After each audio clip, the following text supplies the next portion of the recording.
Beristirahatlah dengan tenang, Senator Lindsey Graham. Seluruh Israel sedang berkabung atas pemergian Anda yang tidak diduga. Namun begitu, Republik Islam tidak merasakannya. Dia saya ceritakan kepada anda tentang penurunan bilangan pelanggan.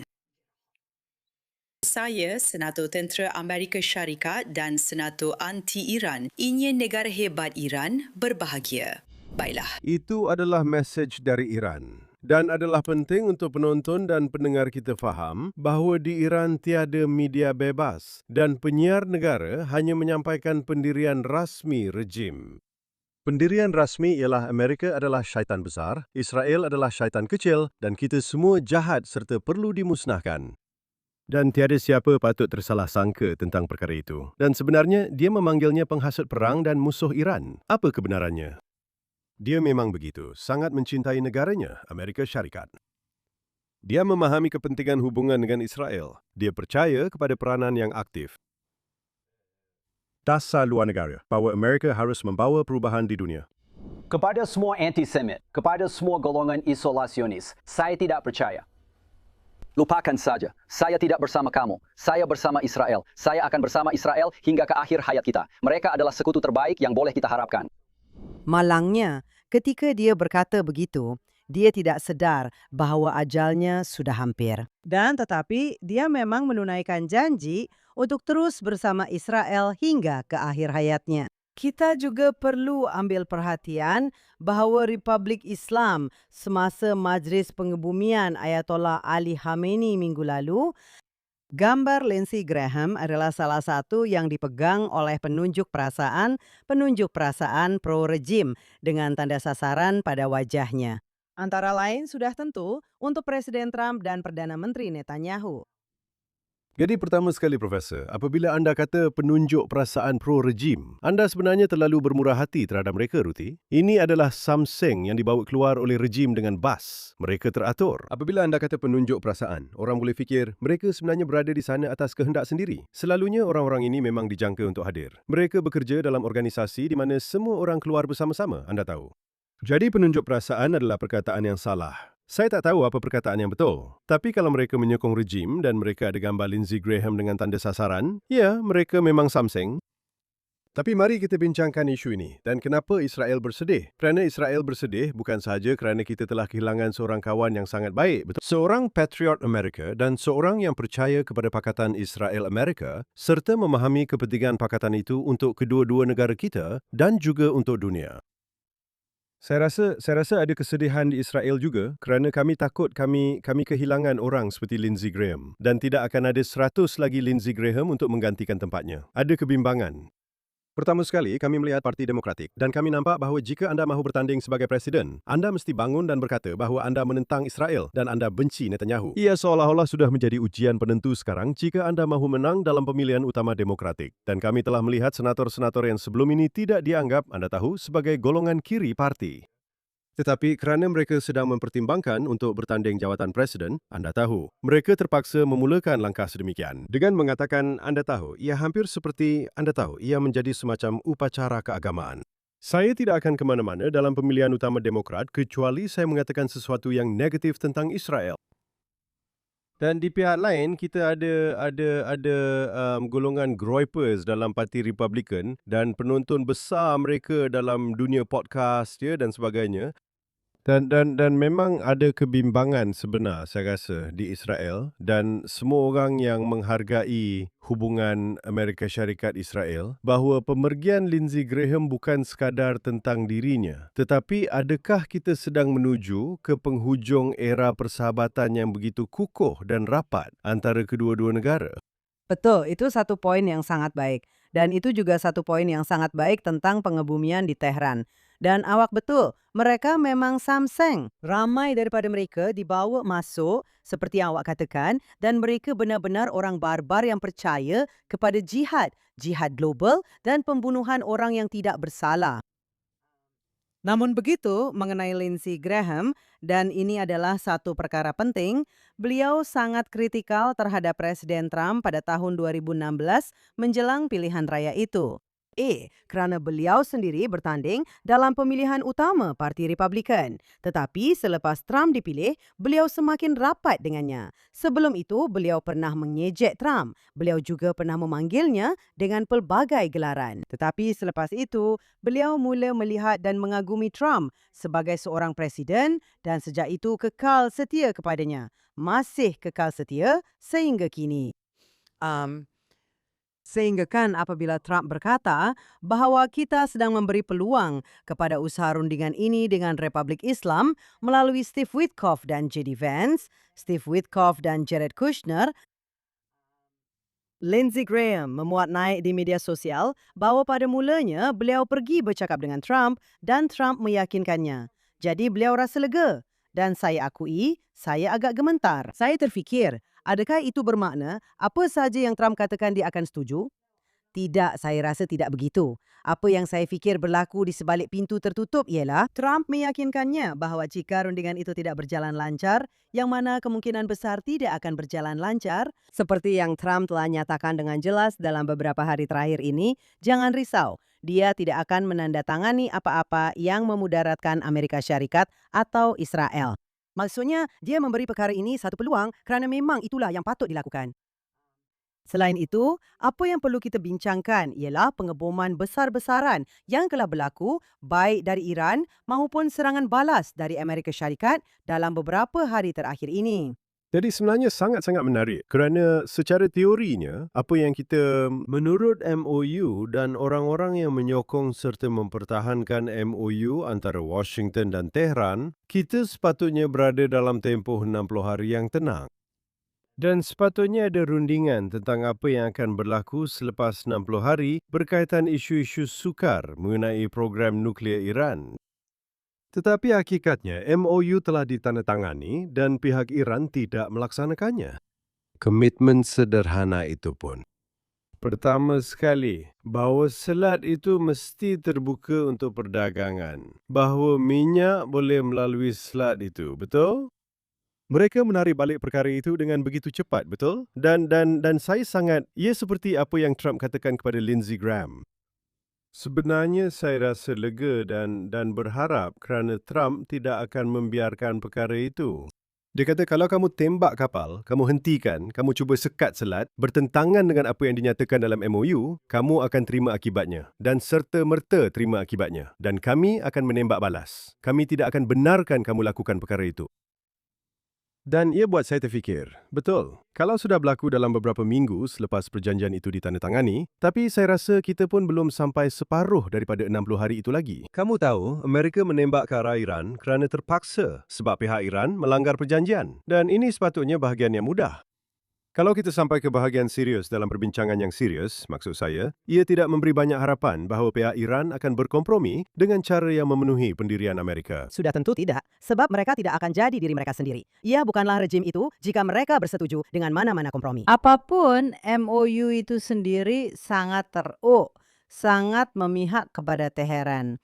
Dan apa-apapun, saya rasa lega kerana perkara itu kini didedahkan. Kerana apabila mereka menandatanganinya, saya sangat kecewa Amerika Syarikat menandatangani perjanjian sebegitu dengan mereka.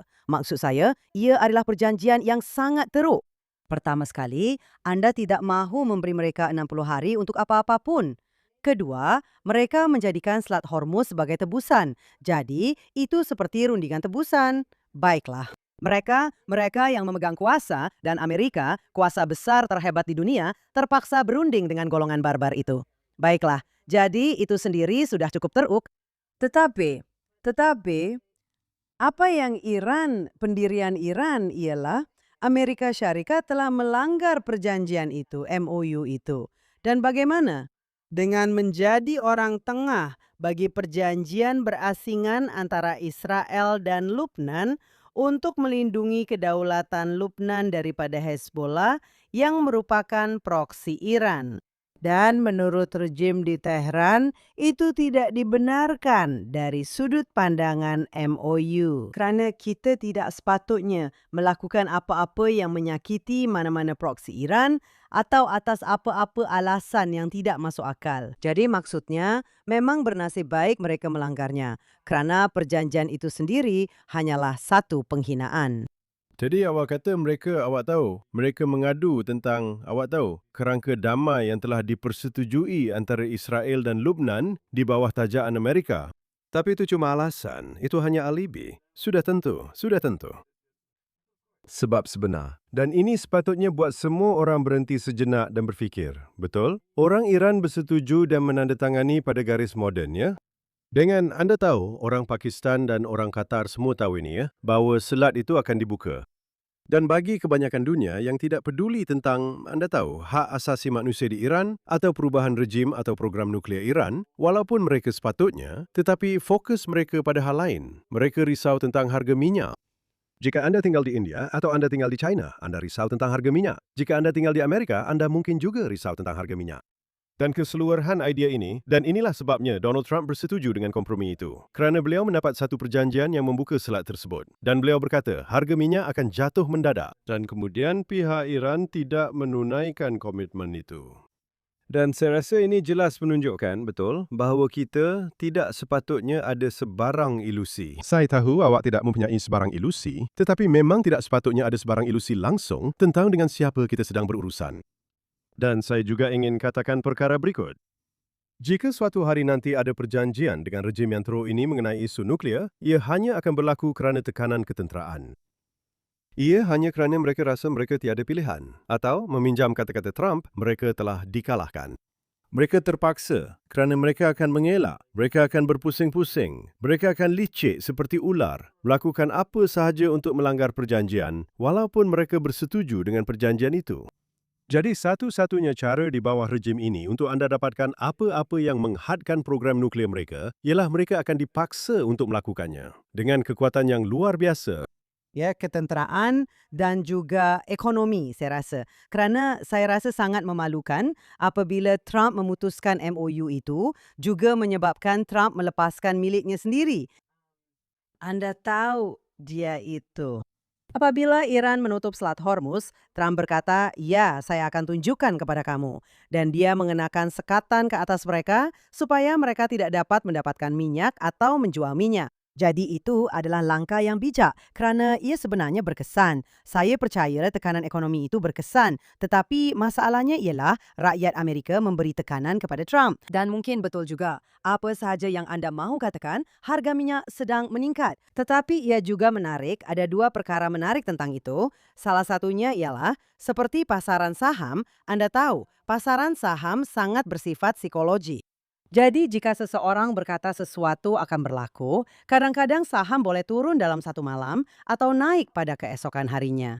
Perkara yang sama nampaknya sedang berlaku dengan harga minyak. Sebaik sahaja, Trump berkata, oke, selat ini akan dibuka. Tiba-tiba mereka kata minyak turun ke harga ini, dan ini setong. Dan kemudian keesokan harinya, minyak naik semula ke harga itu. Dan semua itu berlaku sebelum ada peluang pun untuk menggerakkan minyak ke mana-mana. Maksud saya, sama ada melintasi selat atau tidak. Jadi saya perasan banyak perkara ini adalah bersifat psikologi. Jadi sudah tentu ia akan mengambil masa sedikit lebih lama untuk harga minyak turun. 5 minit selepas Trump mengumumkan sesuatu, itu tidak bermakna minyak sudah mula mengalir lagi, betul? Jadi itu satu perkara yang menarik dan satu lagi ialah saya rasa kita perlu benar-benar bincangkan bagaimana dalam beberapa hari lepas kita telah melihat IRGC menyerang di merata tempat.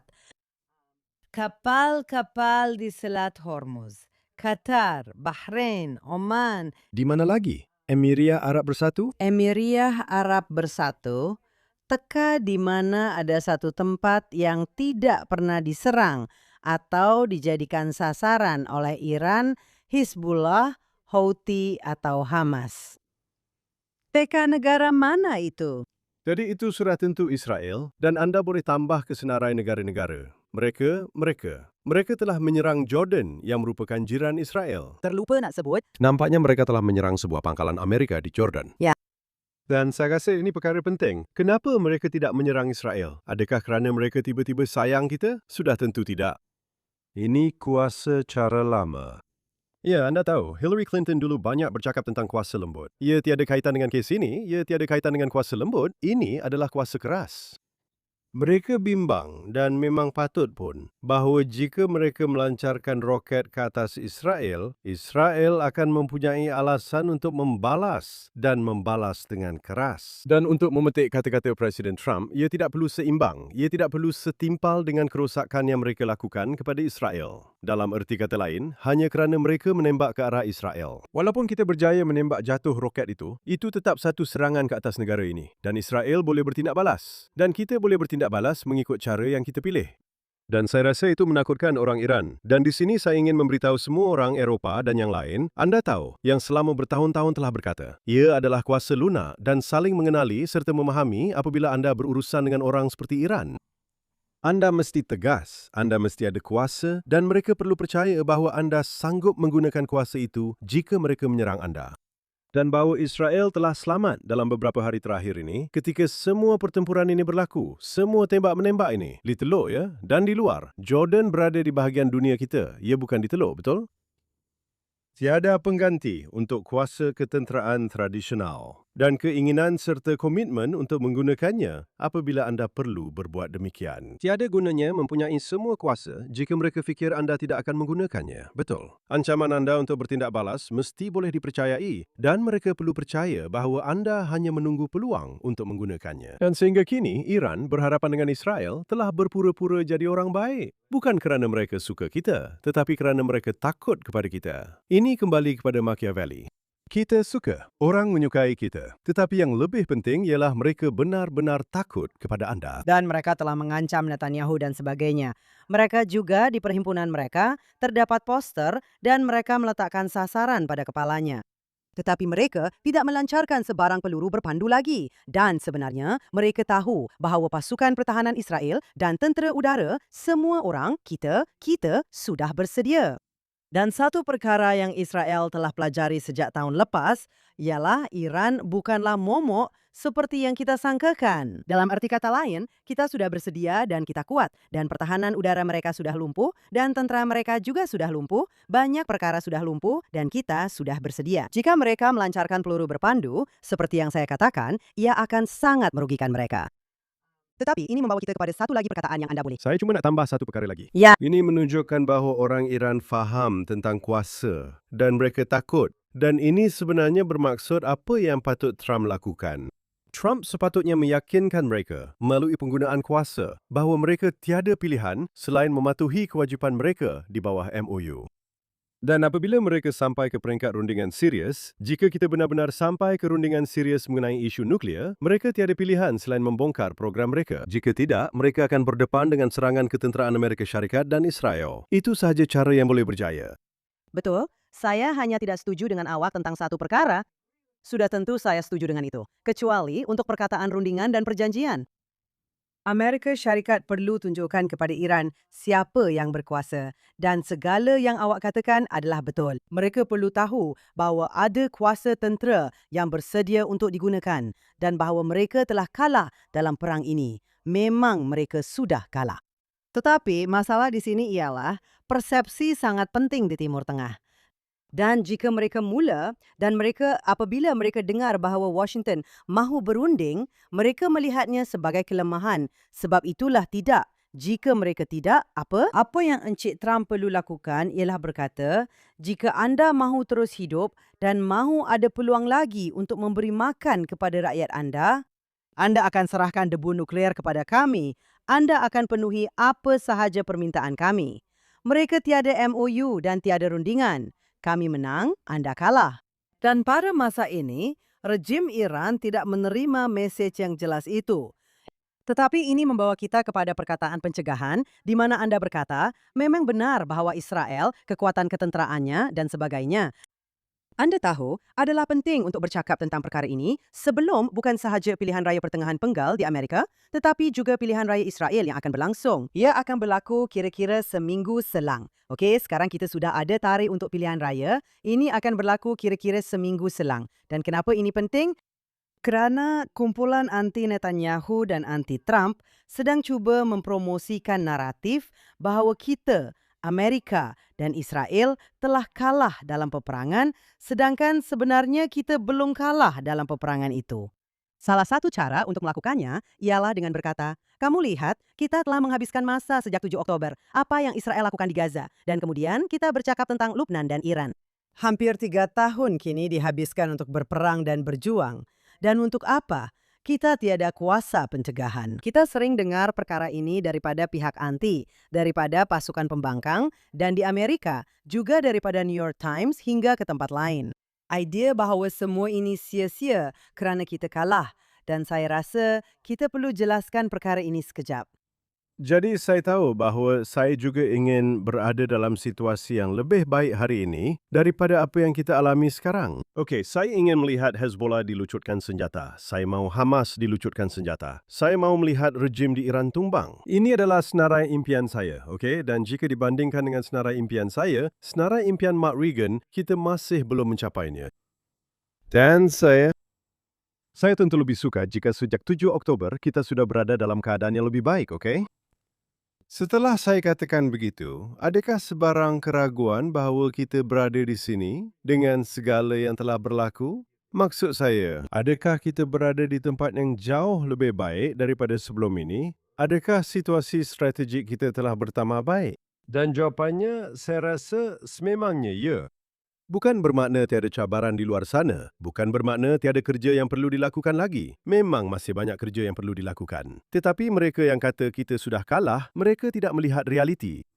Di Gaza, kita mengawal 60% sehingga 70% daripada jalur Gaza. Terdapat zon penampan yang dipenuhi askar Israel yang menjaga keselamatan komuniti awam kita. Dulu Hamas dan penempatan kita saling berhadapan secara langsung. Dan mereka boleh menyerbu melintasi sempadan bila-bila masa sahaja yang mereka mahu. Kuasa Hamas kini hanyalah sebahagian kecil daripada apa yang pernah mereka miliki. Sekarang saya mahu mereka dihapuskan sepenuhnya. Baiklah, itu mungkin akan mengambil masa yang lebih lama. Tetapi untuk mengatakan bahawa Hamas telah menang, bagaimana anda boleh berhujah bahawa itu tidak rasional, betul? Lubnan juga sama. Saya ingat dan kita pernah bincangkan perkara ini sebelum ini dalam podcast. Duduk dalam mesyuarat kerajaan ketika saya seorang penjawat awam ya, dan kemudian orang bercakap tentang orang memberi taklimat kepada menteri dari pihak tentera dari perisikan berkata, Hezbollah ada 150,000 roket dan mereka boleh melancarkan serangan bertubi-tubi yang akan mengatasi pertahanan udara kita dan kita akan mengalami puluhan kematian di kawasan Tel Aviv, betul? Dan ada perkara ini. Hari ini Hezbollah seperti Hamas hanyalah bayangan kepada kekuatan asalnya. Adakah ia masih wujud? Ya. Adakah masih ada kerja yang perlu dilakukan? Ya, tetapi anda telah berjaya mengurangkan ancaman ini dengan ketara. Itu adalah ancaman yang sangat serius kepada rakyat Israel, betul? Dan kepada rakyat Lubnan serta kepada dunia. Ya, dan lihatlah Iran. Baiklah, katakan esok tiada apa-apa yang dicapai. Okey, dan saya harap itu tidak berlaku. Saya harap kita masih boleh mencapai lebih lagi. Tetapi walaupun pada tahap kita sekarang, program nuklear mereka telah mundur bertahun-tahun, jadi saya ingin ia dimusnahkan sepenuhnya. Tetapi mundur bertahun-tahun pun sudah cukup baik, betul? Pertahanan udara mereka dimusnahkan, ekonomi mereka dimusnahkan, betul? Orang Iran akan mengambil masa bertahun-tahun untuk membina semula, betul? Kita benar-benar telah membuat mereka mundur. Kesimpulannya, saya ingat ini. IAEA berkata sebelum serangan tahun lepas bahawa mereka hanya beberapa minggu lagi daripada mempunyai cukup uranium diperkaya untuk membuat bom. Hari ini, mereka mengambil masa bertahun-tahun lagi. Sekarang, anda boleh kata kita masih perlu risau dan memang patut risau. Tetapi terdapat perbezaan yang ketara, besar. Perbezaan antara hanya beberapa minggu lagi untuk mempunyai cukup uranium diperkaya bagi membuat bom dengan bertahun-tahun lagi. Jadi, semua anggapan bahawa kita telah kalah dan ini semua membazir masa dan usaha dan musuh telah menang. Musuh kita. Kita masih ada banyak kerja yang perlu dilakukan. Tetapi untuk mengatakan bahawa kita sedang kalah adalah tidak rasional. Sebenarnya, itu disengajakan, kerana anda perlu beri perhatian kepada orang-orang tertentu. Suara siapa yang mengatakan perkara ini? Dan ini adalah suara-suara yang tidak mahu memberi kredit kepada kerajaan Israel atau Amerika Syarikat. Pentadbiran kerajaan semasa Israel dan kerajaan semasa pentadbiran Amerika Syarikat tidak diberi sebarang kredit atas apa-apa pencapaian. Jadi, pertama sekali, ini adalah isu politik. Ia bukan sekadar tidak rasional. Dalam satu aspek, ia sangat rasional. Okey, itu satu perkara. Tetapi satu lagi ialah, ia adalah orang-orang itu sendiri. Baiklah, dan saya akan katakan ini. Ini termasuk orang dalam tentera Israel, perisikan pelbagai bidang dan politik, serta dalam politik AS. Orang-orang itulah yang sebenarnya memanjangkan peluang kita untuk mencapai kemenangan mutlak di semua medan sebenarnya. Dan bila saya kata kita, saya maksudkan Amerika Syarikat dan Israel kerana gencatan senjata dan penangguhan. Dan sekali lagi, di Gaza semasa Perang Gaza, segalanya akan berjalan lebih cepat jika tangan kita tidak terikat. Dan perkara yang sama berlaku hari ini. Banyak perkara yang mengambil masa terlalu lama dan masih belum selesai, dan sebagainya. Berkaitan dengan orang-orang yang mengkritiknya adalah mereka yang bertanggung jawab kerana menyuruh supaya ia dihentikan. Jadi, dalam satu cara, Anda ingin berkata, dengar sini, Anda tidak boleh ambil kedua-dua pendirian sekaligus. Anda tidak boleh terus berkata, Anda tahu, baiklah, kami akan beri Anda 60 hari lagi dan kami perlu lakukan diplomasi dan kemudian mengkritik hakikat bahwa ia masih belum selesai, faham? Kerana kita boleh sahaja memberikan kejayaan ketenteraan selama 2,5 tahun yang lepas. Saya fikir bermula dari Perang Gaza dan berterusan hingga hari ini. Begitu banyak lagi yang boleh dicapai jika kita tidak berhenti berkali-kali sepanjang perjalanan. Dan itu bukan salah orang yang ingin berkata, tidak, sekarang bukan masanya untuk berhenti. Sekarang bukan masanya. Tapi baiklah, daya cegah kita masih lebih baik. Daya cegah Israel jauh lebih baik dan buktinya jelas. Baiklah, sudah lama tiada peluru berpandu dilancarkan ke arah kita berbanding dengan kawasan lain di rantau ini. Jadi pertama sekali, katakanlah kita sedang bercakap sekarang dan kita tidak tahu apa yang akan berlaku esok. Daya cegah itu fleksibel ya, dan kita tahu perkara itu. Tetapi baguslah ia berfungsi buat masa ini kan? Dan mungkin kita perlu lakukan sesuatu pada masa hadapan untuk memperkukuh daya cegah itu. Ya, daya cegah sentiasa sesuatu yang boleh diubah, fleksibel. Ia bersifat dinamik, itu perkataannya. Dinamik. Dan juga maksud saya orang Iran dan anda tahu Hamas dan Hizbullah, apa yang mereka panggil paksi penentangan atau paksi keganasan. Apa saja yang anda mahu panggil mereka. Maksud saya mereka melakukan perkara-perkara yang gila. Seperti yang anda katakan pada permulaan podcast ini. Tadi anda kata MOU antara Iran dan Amerika Syarikat memihak kepada Iran, betul? Tapi mereka masih melanggarnya. Orang-orang ini kan? Walaupun ia menguntungkan mereka untuk mengekalkan perjanjian itu, mereka tak boleh. Mereka tak dapat kawal diri. Mereka nampak kapal, mereka nak juga kan? Saya bukan kata mereka gila, mereka bijak ya. Tapi mereka berbahaya. Itu yang paling penting bagi saya. Sekarang, Yuan ada sebut tadi secara ringkas yang kita akhirnya ada tarikh untuk pilihan raya Israel, iaitu pada 27 Oktober selepas semua cuti perayaan Yahudi. Dan apa yang menarik ialah ini bermakna kerajaan semasa ini akan berkhidmat selama 1 penggal penuh. Sekarang kepada penonton dan pendengar Amerika kita, mereka mungkin tertanya-tanya, apa yang Rick sedang cakapkan, betul? Kerana mereka fikir, anda tahu, Presiden Amerika dipilih untuk 4 tahun dan mereka akan memegang jawatan sehingga 20 Januari dan mereka menjalani 1 penggal penuh. Tetapi kita berada dalam demokrasi berparlimen di Israel seperti di Jerman, seperti di Britain, seperti di Australia, seperti di Kanada. Di Itali. Dan kerajaan kadang-kadang boleh kehilangan majoriti parlimen mereka dan mereka jatuh lebih awal. Mereka tidak berkhidmat untuk tempoh penuh mereka. Dan dalam sejarah Israel, kebanyakan kerajaan, bukan saja kebanyakan, malah majoriti besar kerajaan Israel jatuh sebelum tempoh mereka tamat. Dan itu kerana kita mempunyai perwakilan berkadar. Dan kemudian kita mempunyai banyak parti dan semua kerajaan adalah gabungan. Dan apabila pilihan raya semakin hampir, parti-parti yang berbeza dalam gabungan ingin menunjukkan mengapa mereka berbeza daripada yang lain kerana mereka mahukan pengundi mereka mahu menyemarakkan penyokong mereka. Dan oleh itu terdapat kecenderungan semula jadi untuk kerajaan berpecah. Hakikat bahawa ini adalah salah satu kerajaan Israel yang jarang berkhidmat sehingga tamat penggalnya. Mengambil kira krisis berhubung pembaharuan kehakiman dan kemudian pembunuhan beramai-ramai pada 7 Oktober dan jari-jari memang patut dituding kepada kerajaan. Anda tahu apa yang sedang berlaku di sini? Anda bertanggungjawab. Bukan saja pengkritik, penyokong kerajaan juga terkejut. Ya. Iya. Dan kemudian kita ada drama tebusan. Dan kemudian kita hadapi semua krisis sejak itu dan pertempuran di Gaza, pertempuran di Lebanon, pertempuran di Syria, pertempuran di Iran dan juga Houthi. Dan anda akan fikir kerajaan ini sepatutnya sudah tumbang lebih awal. Dan ini, ironinya, telah menjadi salah satu kerajaan paling stabil dalam sejarah Israel. Tiada persoalan tentang itu. Saya cuma ingin mengakhiri dengan satu perkara menarik yang saya sendiri tidak pasti apa pendapat saya mengenainya. Tetapi adakah Anda tahu bahwa salah satu perkara yang diperdebatkan ialah tarikh mana dalam bulan Oktober perkara ini akan berlangsung?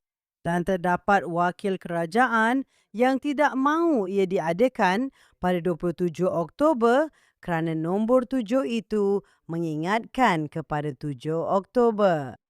Dan anda tahu, perkara ini sebenarnya telah dibincangkan. Seperti yang saya katakan, mungkin ia patut diadakan pada 6 atau 8 hari bulan. Saya tidak pasti. Ia mungkin saja. Saya tidak semak hari apa dalam minggu itu, tapi anda tahu, pilihan raya di Amerika biasanya pada hari Selasa dan sebagainya. Tapi memang ada perbincangan sebenar, seolah-olah apa? Kami memang sentiasa memikirkan tentang 7 Oktober setiap masa sejak ia berlaku. Memang begitu. Kita tak perlukan nombor 7 untuk mengingatkan kita tentang itu, kan? Langsung tidak. Dan saya rasa satu lagi berita baik ialah kita ada pilihan raya dan kita sudah ada tarikhnya. Jadi semua rakyat Israel boleh merancang cuti Oktober mereka sekarang kerana rakyat Israel tidak seperti rakyat Amerika dan Australia serta yang lain, anda tidak boleh mengundi di luar negara. Anda mesti berada di Israel pada hari pilihan raya untuk mengundi. Dan ada sebab untuk itu. Saya rasa kita pernah bincangkan perkara ini dalam podcast sebelum ini. Tetapi itu bermakna mereka kini boleh merancang. Saya boleh berada di luar negara. Saya boleh pergi melawat. Saya boleh pergi mendaki. Saya boleh lakukan apa yang saya suka. Jika saya kembali ke sini pada 26 Hadbir untuk mengundi pada 27 Hadbir, semuanya baik-baik saja. Cuma ada satu kebimbangan. Satu kebimbangan. Satu syarat adalah kerana saya juga rasa begitu. Dan saya ada ahli keluarga. Saya fikir, okey, sekarang mereka boleh datang ke sini atau apa-apa sahaja. Satu kebimbangannya ialah jika perang bermula semula. Dan mereka menutup lapangan terbang. Sekitar waktu itu. Sekarang, mereka boleh sama ada menutup lapangan terbang atau jika anda berada dalam penerbangan, walaupun anda berada dalam penerbangan El Al yang sedang terbang, anda tetap akan terperangkap. Kami melihat begitu ramai orang terperangkap sama ada di Israel atau di luar negara. Jadi, saya sendiri pun ada tanda tanya tentang itu. Sebab menjelang Oktober, kita tak tahu apa yang akan berlaku. Kita tak tahu, seperti yang awak katakan, kita sendiri pun tak tahu. Podcast kami mungkin sudah tidak relevan apabila ia disiarkan nanti dari segi pencegahan atau dari segi peperangan. Jadi kita tak tahu, tapi itulah kebimbangannya. Tapi saya akan akhiri dengan satu perkara kerana kita sudah sampai ke penghujung masa kita. Semua orang mengandaikan bahawa jika Trump mahu bertindak tegas terhadap mereka, dia akan lakukannya selepas pilihan raya pertengahan penggal. Betul, itu adalah kebiasaan. Ia mungkin salah, tetapi itu adalah pandangan umum yang ada, betul? Bahawa dia boleh bertindak. Setelah pilihan raya pertengahan penggal berlalu, dia boleh bertindak habis-habisan, betul? Yang bermaksud sehingga minggu pertama November, mungkin ada peluang bahawa keadaan akan tenang. Kecuali mereka tidak memberinya pilihan lain. Oke? Satu lagi cubaan pembunuhan. Dia sudah beberapa kali coba dibunuh. Dan satu perkara lagi. Itu tidak bermakna Israel tidak akan menjadi sasaran atau Israel tidak akan menyerang Iran. Bahagian itu kita tidak tahu. Awak betul tentang Trump. Mungkin ya, mungkin tidak. Tetapi itu tidak semestinya bermakna Israel tidak akan berada dalam situasi di mana kita terpaksa berlindung di tempat perlindungan bom sekali lagi. Tetapi jika saya katakan kepada awak, jelas sekali terdapat provokasi dari Iran seperti yang awak tahu. Tetapi dari sudut pandangan Netanyahu, saya tidak nampak dia akan melakukan sesuatu seminggu sebelum pilihan raya jika dia fikir ia boleh menjejaskan Trump dalam apa cara sekalipun. Saya sangat bersetuju dengan itu. Dan sudah tentu, dia sendiri pun tidak mahu melakukan sesuatu tepat sebelum pilihan raya kita kerana dia tidak mahu dituduh melakukannya untuk mendapatkan keuntungan politik. Itulah yang selalu dikatakan oleh musuh-musuhnya. Apabila ragu-ragu, Netanyahu akan pergi berperang dan kemudian dia akan mendapat lebih banyak undi. Itu mengarut. Tetapi ia adalah sesuatu yang saya bayangkan dia akan ambil kira. Dan saya pasti dalam minggu-minggu dan bulan-bulan akan datang, kita akan bercakap lebih lanjut tentang politik Israel. Harapnya kita akan melakukannya dengan cara yang tidak akan membosankan pendengar dan penonton setia kita. Harapnya tidak sehingga minggu depan. Dan awak akan mengembara. Jadi kita akan lakukannya dengan saya di studio dan awak di luar negara. Betul, saya akan lakukannya dengan komputer riba saya. Saya tak sabar untuk bercakap dengan awak nanti, Ruthie. Sama juga, Mark.